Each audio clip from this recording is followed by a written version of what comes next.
Oh God!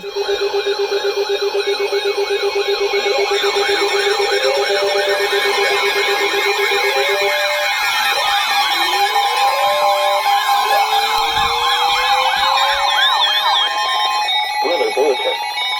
For the following counties in Pennsylvania, Fayette, and Westmoreland, the National Weather Service in Pittsburgh has issued a severe thunderstorm warning for southeastern Westmoreland County in southwestern Pennsylvania. Bro, I was trying to get Preston. County in southwestern Pennsylvania. I was trying to get Preston, West Virginia. At 6:14 p.m., a severe thunderstorm was located near Seven Springs, or 10 miles east of Connellsville, moving northeast at 40 miles per hour. Hazard: wind gusts to 60 miles per hour and quarter-size hail. Source: radar. Impact: minor hail damage to vehicles is possible. Expect wind damage to trees and power lines, resulting in some power outages. Locations impacted include Seven Springs, Champion, Mill Run, Indian Head, Jones Mills, Laurel Mountain State Park, Normalville. This includes Pennsylvania Turnpike between mile markers 93 and 99.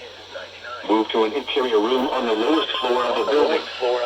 Please report severe weather by calling 412-262-1988, posting to the National Weather Service Pittsburgh Facebook page, or using Twitter at NWS Pittsburgh. Repeating, a severe thunderstorm warning has been issued until 6:45 p.m. for the following counties: Westmoreland, Pennsylvania, southwest Pennsylvania, West Michigan, mostly sunny 80 degrees, Beaver Falls Park. This is on WXM 33, by the way. Seven Springs, Champion, Mill Run, Indian Head, Jones Mills, Laurel Mountain State Park, Normalville. This includes Pennsylvania Turnpike between mile markers 93 and 99. Move to an interior room on the lowest floor of a building. Please report severe weather by calling 412-262-1988, posting to the National Weather Service Pittsburgh Facebook page, or using Twitter at NWS Pittsburgh.